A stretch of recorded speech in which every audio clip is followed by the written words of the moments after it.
Hi there, are you learning English and need some help? Well, hopefully I can help you. I'd like to be able to give you some useful lessons and useful recommendations or tips. And this video is part of a playlist that I've created for you on tips or recommendations. Now these tips and recommendations are basically from my experience as a teacher for more than 25 years. And also from my experience of being a language student. You know, I'm learning a language as well. I've been learning a language for many, many years. I'm still perfecting it, which is Spanish. So I understand from the perspective of the teacher and the student. Okay, so these recommendations are from both sides, and I hope they're useful.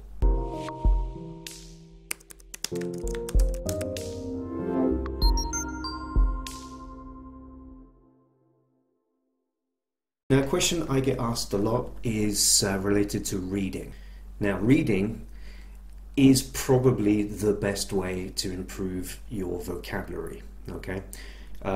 It also gives you a very good subliminal understanding of grammar.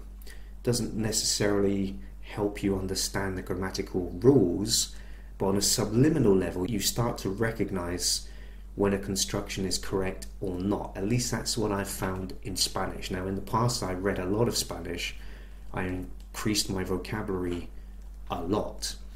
And on a grammatical level, I know when I've read something or I've written something, I know when I look at it, I know it's not correct. Even though I'm not sure perhaps what the correct construction is, I know that it's not correct. And that's, the reading has helped me at least identify mistakes. But the question I get asked by students is, what can I read? Do I recommend anything specific for people to read? Now, this is not an easy question to answer in that sense because everybody is different. Everyone has their own personal interests. Subjects that are interesting for them may not be interesting for another person. So I could recommend a book, for example. You start reading it, you get bored within 5 or 10 pages, and you give it up. That's not a positive experience. So the whole thing about learning a language is trying to make it as positive for you to keep you motivated. And reading, I mean, if you read a book, I mean, a book could have 300, 400, 500 pages, whatever, then you want to be motivated to read it. So the first thing I would say is, if you're going to read a book, choose something that you know you're going to enjoy reading.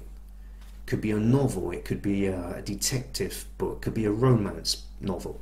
Doesn't matter. Anything that you know that you're going to enjoy reading, then that would be the place to start. It's also important to read things that you are familiar with. Could be about a hobby. Maybe you subscribe to a particular magazine if you're interested in something like photography. Then maybe you should buy and read magazines in English related to photography. Okay, so tip number 1 for reading is always select something that is going to be interesting for you to read. Now the other important tip regarding vocabulary for reading is, you start reading, there's always going to be a lot of words that are new, words that you just don't understand, you've never seen them before. Now it could be tempting to stop reading in that moment when you find a difficult word or a new word. It could be tempting to stop and look at the meaning, look it up in a dictionary or look it up online. You know, don't. Okay, this is a big mistake. The idea of reading is letting the brain formulate the text, formulate the story as you're reading. It's a process, okay? I guarantee after you've read a few pages, even if you don't understand what's going on or you think you don't understand what's going on for the first few pages, by the time you've got to page 5, 6, 7 or 8, there's a light bulb that goes off in your mind, and suddenly you know what's been happening, even if you haven't understood every word. So let the brain, you know, do a natural process of assimilating the vocabulary into a context. Okay, you won't understand every single word, and in many cases you'll find a word that is just not repeated again in a big book. If a book's got 400 pages and you only see this particular word once or twice, it's probably not the most important word anyway. Okay, so don't stop and start, because you're breaking the natural process and you'll probably just get bored and you'll never finish the book in the first place. Okay, so my recommendation is read until you get tired, until you've had enough. It could be you're on, public transport and you only have a few minutes. Doesn't matter. Read for as long as you want to, and when you stop, if you remember a word that at that time you didn't know, then maybe check it out online and find a meaning. But don't break the natural process while you're reading. Okay? So those are two important recommendations from me to you regarding reading. Make sure it's interesting, and try to learn a new vocabulary in context, but don't break the natural process by stopping reading to look it up and then continue reading. Don't do that. That's a mistake.